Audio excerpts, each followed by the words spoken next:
Today, we are very fortunate to have Professor Aronoff with us for face-to-face for interaction in the session Meet the Author. Let me formally introduce Dr. Aronoff. Dr. Craig Aronoff received his bachelor degree from Northwestern University, his master's from University of Pennsylvania, and his doctorate from University of Texas at Austin, USA. Dr. Craig is the founder of the Cox Family Business Enterprise Center and Professor Emeritus at Kansas State University, USA. He is among the most respected consultants, speakers, writers, and educators in the family business field. He has worked with over 300 families in the United States and abroad in all industries and of all sizes. He was a pioneer in family business education. His work has served as a model for over 150 universities across the globe. He is an inspiring, informative, and entertaining speaker on a variety of family business topics.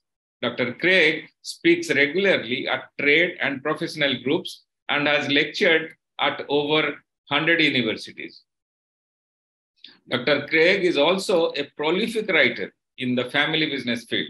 He has authored, co-authored, and been editor of more than 30 books, including the Family Business Leadership Series, and is the founding editor of the Family Business Advisor.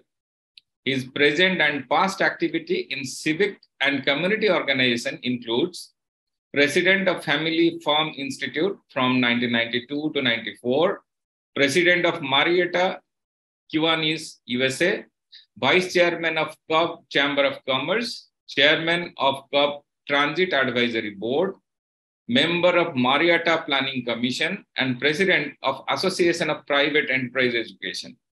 He has lots of awards, accolades, and honors to his credit, but to mention a few, his name appears in the list of London-based family capital's 100 most influential people in the world of family enterprise.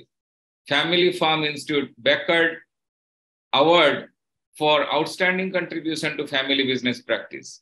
The Freedom Foundation Levy Award for Excellence in Private Enterprise Education. National Federation of Independent Family Business Foundation Outstanding Educator Award. And moreover, the Aronoff Professorship of Family Business at Kansas State University is named after him in his honor. On his personal side, Dr. Craig and his wife Jane live in Marietta, Georgia, and has 3 married children and 6 grandchildren. A happy man. We are very fortunate to have him today with us to know more about his work, preparing successor for leadership, another kind of hero, and his work on family business. Sir, welcome to the session. Namaste. Namaste. Thank you. Great to be here with you. And, you know, when you've lived a long time and worked at it for a long time, you pile up all those kinds of accolades, and it's a great pleasure to be here. Yes. So there are many resources available in your homepage. So what not? Everything is there. So ownership matters, developing a philosophy of compensation, policy making, development of the sibling partnership, everything is there.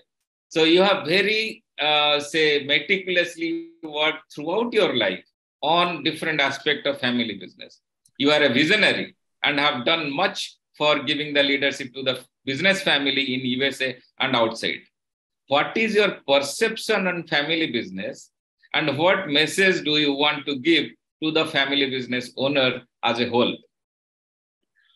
Well, that's a difficult question, because one of the things that I work with and am committed to more than anything else is that every family business is different from every other family business. They have lots of things in common, of course.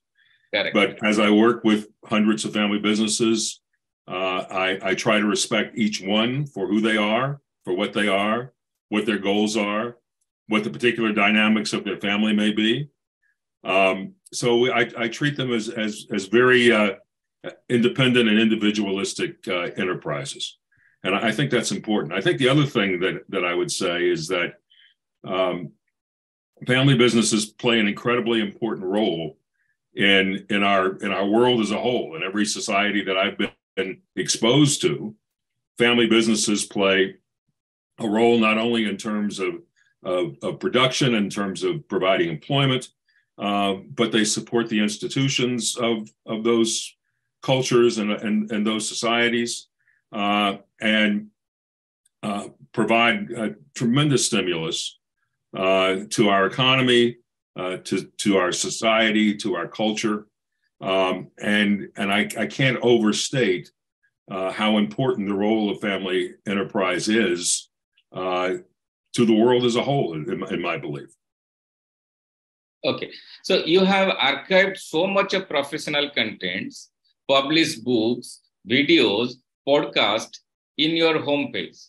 Whether the Kansas State University offer any specialization as a major or minor on family business governance? Well, I actually retired from Kennesaw State University 17 years ago. Oh, so it's almost 2 generations of successors of mine that work there. Our family business consulting group, which we founded in 1994, has more than 30 consultants involved. We also put together programs and offer education, particularly as it relates to family business governance. That's one of our primary areas of interest and concern, and one of our primary areas of experience. When I started working with family businesses, which was 35 or more years ago, very few family businesses took governance, even recognized governance at all. There was ownership, there was management. In most cases, particularly when you're dealing with smaller family businesses, but also some larger family businesses, the notion was if you own your business, you run your business, and you get to do whatever you want to do with your business. Particularly as businesses progress into the second or the third generation, as more family members become owners of those businesses, the performance of the high-level executives of the business, and they may be family members, they may not be family members, accountability becomes much more important in the process that we're dealing with.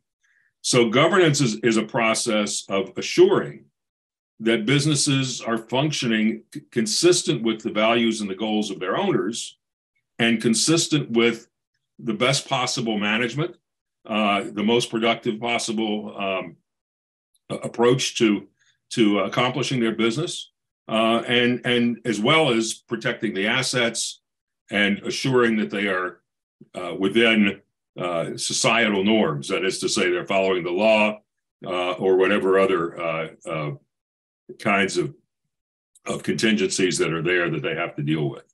So governance was very much ignored. I think our work over the last 30 to 40 years really has emphasized governance, and at least in the United States now, if you take family businesses that are of some substance, and I would define that as something like sales of $100 or $200 million. The majority of the family businesses that are in that range of size, particularly if they have multiple owners, are now having meaningful boards of directors and seeing governance as a great benefit to the business, to the owners, and ultimately to, again, society as a whole. Correct. Do you have the institute kind of thing where not only the Americans, but there are the small family business across the globe? And do you facilitate any kind of short-term program through your consultant so that the people can go stay for 1 week or 2 weeks and take the family business governance and different aspect of that? We do a little of that, but again, there's some universities in particular. I mean, there are more and more universities that are offering programs about family business, and it's universal. There was a country that I saw the other day that surprised me that they had family business programs in that country. So these kinds of programs are proliferating. And from the perspective of our consulting group, we have a few very specialized programs. For example, we've had a program that is strictly for board chairmen of family business boards. And we'll have 30 or 40 board chairs who are interested in what their role as boards, who want to talk to each other and understand the experience of their peers, and as well as being exposed to the ideas that we may present to them as well. So our programs tend to be relatively small, very focused. We do webinars that are available to anybody anywhere because of the internet. And those are usually publicized on our website. The website is thefbcg.com. And any programs that we have can be, you can get information about them there. A lot of them are not, there's no charge for these because we're just out there, sharing the information to the extent that we can. But our primary focus is working with individual family businesses and helping them to deal with the issues that arise related to generational transition and all the other matters that family businesses have to deal with. So our 30 people, many of them have PhDs, many of them have been or are professors, but we leave most of the education work to the universities where we think it belongs, and we try to deal with the consulting work and very specialized training that universities might not be involved with. Correct. In India, just with respect to the Indian scenario, I'm telling, the family business are also strong in India, and many Indians are doing well. You must be knowing Indian family, and they are in the Forbes billionaire list. However, the small family business I'm talking about, are suffering and closing down, which is a matter of concern. So how do you suggest for a sustainable small family business ecosystem? Well, I want to know why they're suffering and closing down, what the problems tend to be, before I could give you a meaningful answer. But I'll say this, that I don't think we adequately appreciate. For those of us who have market economies, which and different countries have it to varying degrees. But there was a very wise economist who I believe was from Switzerland, and he said that capitalism is a process of creative destruction. It is normal for businesses to go by the wayside. It's normal for there to be tremendous numbers of business. So my family had a small family business. My grandfather was involved. My father was involved. My father wanted to keep the business at a size that he could control. So he wasn't trying to grow the business. He was trying to bring it to a size that he could control. The largest number of employees he ever had was 6 people, only 6 people. He took on all sorts of tasks himself. We didn't have accountants. He did his own accounting. We didn't have a lawyer. He tried to do his own legal work. There wasn't too much of that, fortunately. We didn't have a sales staff or a marketing staff. He was a salesperson. And we had some people that handled the inventory and things of that nature. So the business was in the field of wholesale clothing. Okay? And in 50 years ago, 70 years ago in the United States, there were many, each small town had their own small stores. Every town had an independent clothing retailer or a general store that had clothes. And those people were my father's customers. Oh.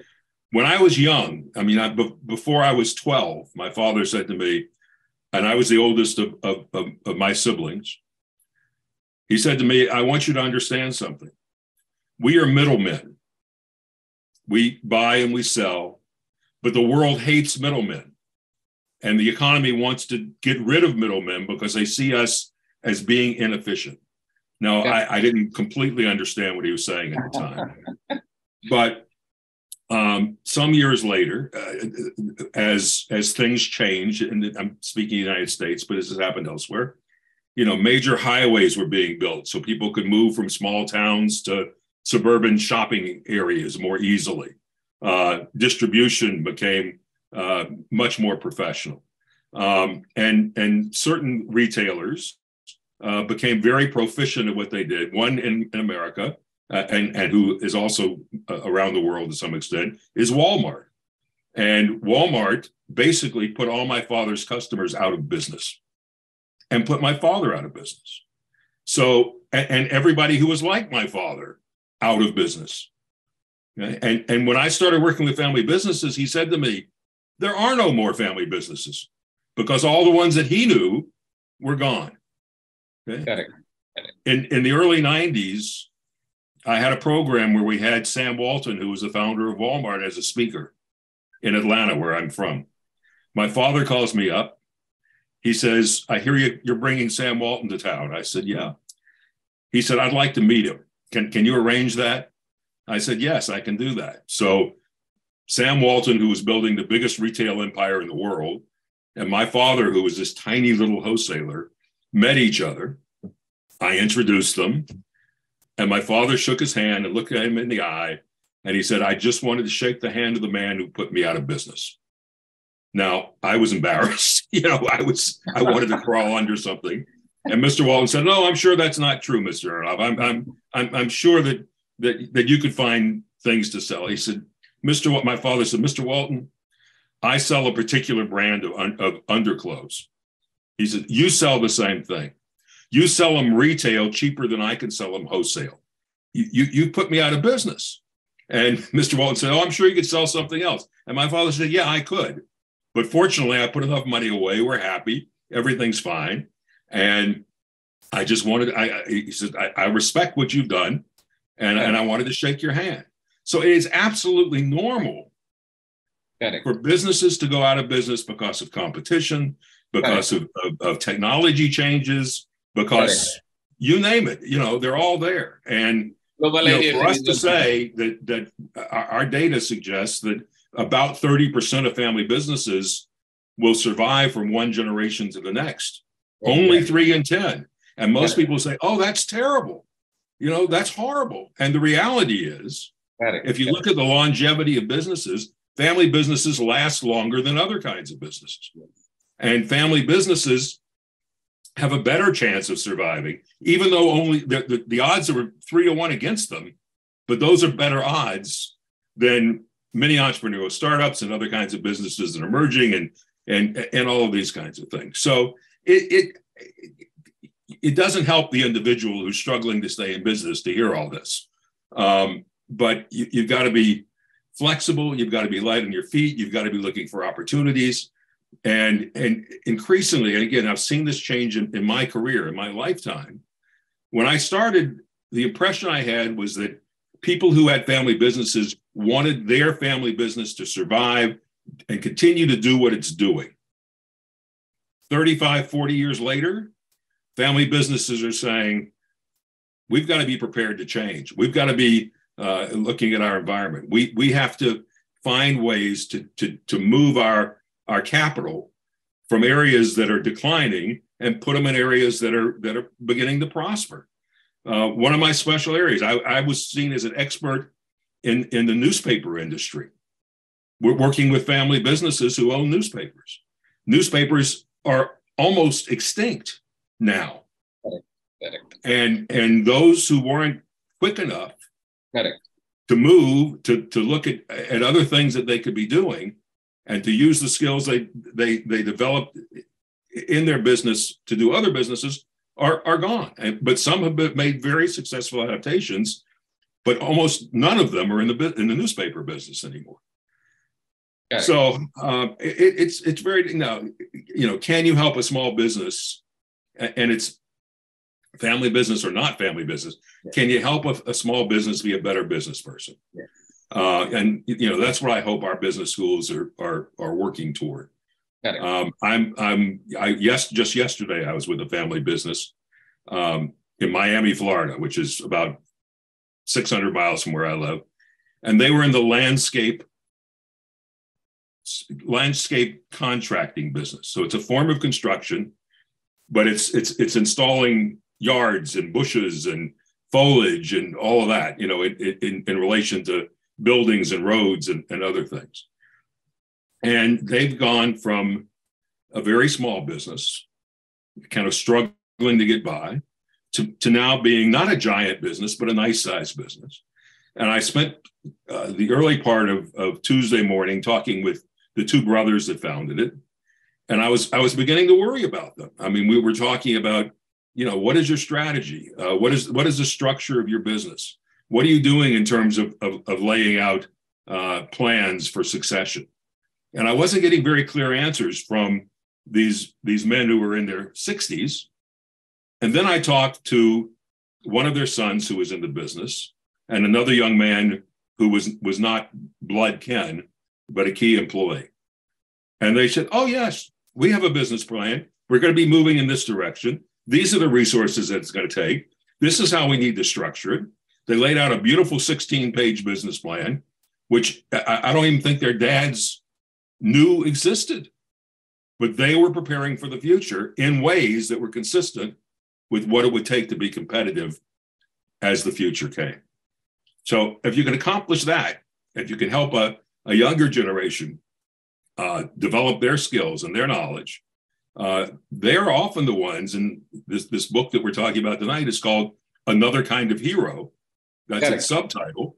You know, these young men that I was working with yesterday literally are another kind of hero because they're going to save, sustain, and build the family business that their fathers started. And it's interesting, these in that part of Florida, these were Cuban immigrants. They came to the United States from Cuba with very little. You know, they were escaping the communist regime in Cuba and coming to the United States. And they worked very, very hard, you know, and they're succeeding. We call that the American dream. I keep finding that every country has American dreams. They're not necessarily American dreams at all. So the fathers who came to this country and struggled to make it work and did so mainly by working hard. Their children who got much better educations than they had, got good experience in business before they came into the business, are able to come in and recreate the business that their fathers first created.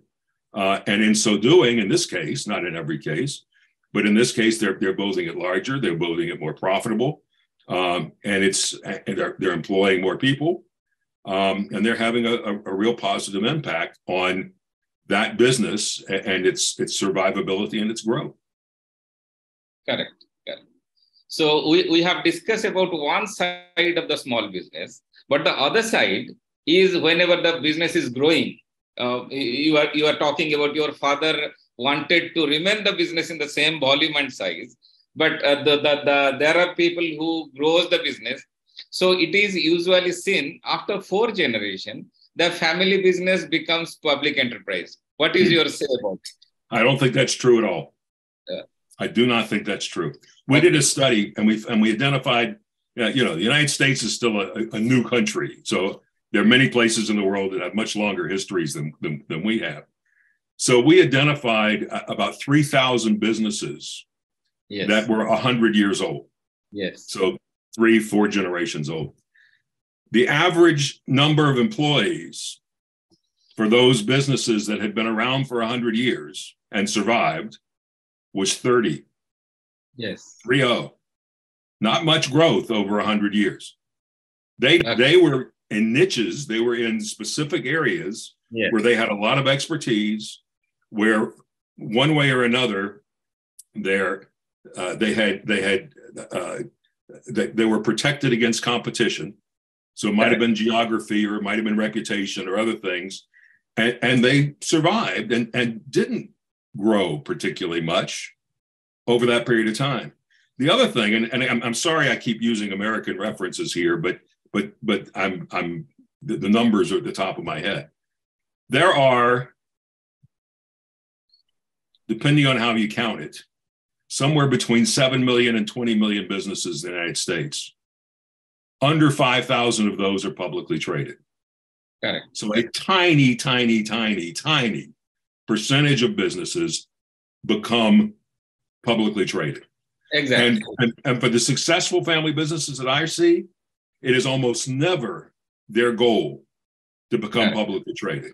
It's they want to remain private. They get much more freedom being private. They get much more. They're protected from prying eyes in terms of trying to uncover their secrets or their finances or whatever. So in the hundreds of businesses that we work with, almost none of them want to go public. Correct. And see going public is something just crazy. Now, what's good about going public is you get access to a greater pool of capital, and you get other people investing in your business. I'm trying to remember. I was with a client last week. Oh, it was the same client. So there's a lot of private equity going on in all over the world at this point, and these are piles of capital who are looking for opportunities to buy businesses, to leverage these businesses, and usually they are working towards becoming publicly traded. So this little company that was in the landscaping business is telling me about the private equity folks that have been buying out some of their competitors and how they immediately pile debt on the company. They immediately have very short-term goals. They don't have strategies that look over years. And they said, we eat their lunch. We are able to compete very, very successfully because of the way they're structured, because of the way they're motivated, because of the financial structure that they put on these things. So my clients love it when their competition goes public, because it usually opens up opportunities for them to be more successful and to get more business. Correct. A lot of people do think, the great goal is to become a public company. Yes. But my experience is that that's not true. And, you look at Twitter right now, and what's Elon Musk doing? He's taking it private so he can do what he wants to do with it. You're right. So the Indian situation is unlike USA. You are a consultant of 30 and many consultants are there to guide the, say, family business enterprises. But the scenario is not same in India. As a business school, we are trying to connect the business family here in India through different activity, publication of a international journal of family business and regional development, arranging competitions through the students of family business, reporting them in the public platform like Elsevier Digital Commons. We are trying to connect those family business. Please advise us how to enhance the trust building among the family business in India. So as an expert in this area, I'll seek advice and guidance from you. Well, our universities are doing similar things. So we developed these. I developed a program back in the mid-1980s, which was the model. And it really wasn't a very complicated idea. We called it a Family Business Forum. I went out and I identified family businesses. I invited them to join our group. I said, we're not going to have any more than 50 family businesses. The most important thing about this is that family businesses will be able to interact with each other and talk with each other in an environment that's relatively safe and secure. We had all kind of rules about not sharing any information outside of the group. And many of those programs continue. Many of those things focused on the next generation and development for the next generation. Part of them focused on relationships between the generations. So that comprehensive set of the Family Business Leadership Series, 23 books, where we really did try to go out and some people accused us of publishing chapters, that it should be just one big book. But we said, no. My experience with my own father was that he didn't read long books. He wanted to read shorter, more practical things. So we tried to write those books short, practical, on a subject, something you could use at your own business. And it was all designed for that. So I'm not trying to say that that's not important. I think it's very important. And I think it's very important where they're large numbers. And these weren't the smallest family. The smallest family businesses, struggle. And the thing that they have is they're willing to work hard. And it's all about labor. And I talked to younger people, and I say, you know what the competitive advantage of your parents' business was? And they'll say this or that. I'll say, no, it's that they would stand on their feet for 6.5 days a week and work. And they did that so that you could get an education and either become a professional or come back to the family business or start your own business. And their idea of success was to take their children and give them a better life than the life that they had. Now I know there are other societies where it's all about sustenance. It's, we got to eat and we got to have a place to live. And it's a struggle. And the family working together is an effort to feed and clothe and house the family. But that's sort of like, they don't need consultants or professors to tell them what to do. They're and one in a small number will come upon a way of doing things that's better and build upon that and develop into a more substantial enterprise than what they had before.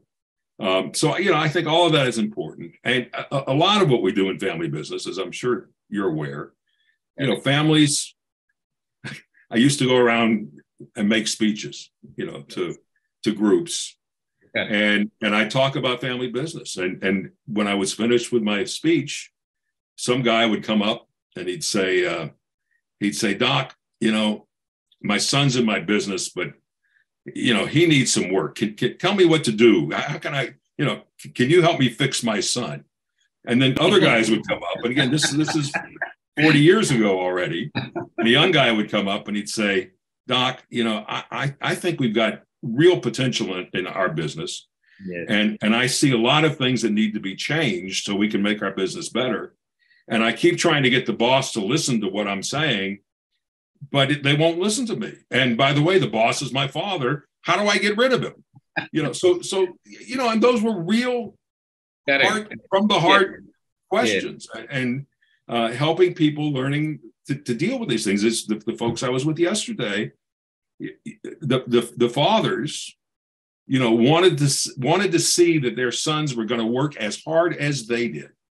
Now they didn't always work smart. They worked hard. In part, they made it so that they had to work hard because they weren't working that smart. And I saw the son and one of his colleagues, and they were working smart, and they were only, working 50 or 60 hours a week instead of 70 or 80, which is what Dad expected of young folks.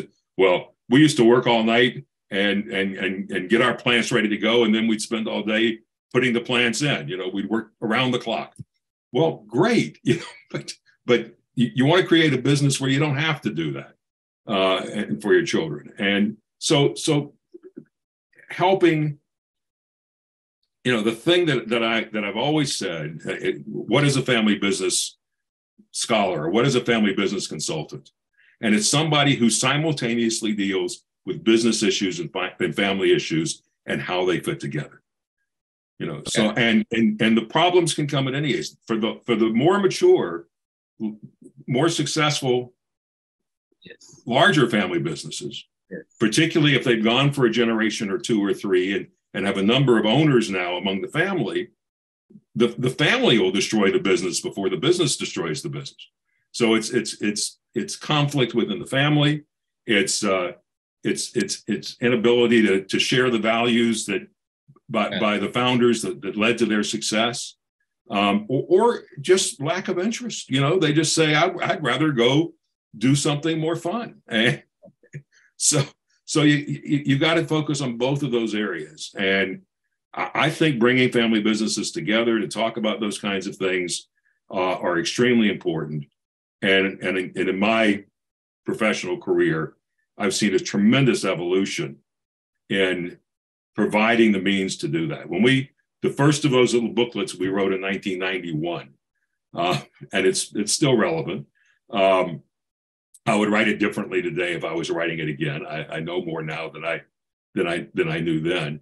But at that time, there was almost nothing available to read, and there were few people available to talk with, and a huge number of people with knowledge, expertise, are out there competing. Now, what worries me about, and I hope that I hope I don't offend you, but what worries me is that once you put these programs in universities, and I've seen this happen in different places in the world, you don't seem to be this kind of guy. They want to do research, and the only people that want to read their research are other professors, and there's no real effort to translate that research into something that's applicable in the business.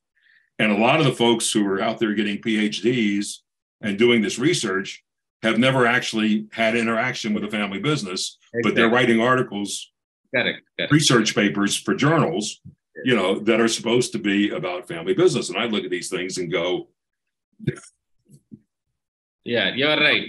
There's not a great value there as far as the family businesses are concerned. Thank you, Professor Craig. You are a generous professor, and you are a pioneer in family business governance, family business development, and challenges and issues. And you have taken to the university level. You have delivered the course content, and you have given a shape to a specialization of family business governance. So thank you for one-to-one interaction. I invite you to visit my institute in India whenever you are this part of the globe. Very good. Thank you, sir. Thank you. It's been my pleasure and great talking with you. And keep doing the work you're doing. It helps a lot of people. Yes, I must tell that your content, your homepage, your video and podcast will help a lot to the Indian small family business members. Thank you, sir. Namaste. Very good. Good night. Namaste.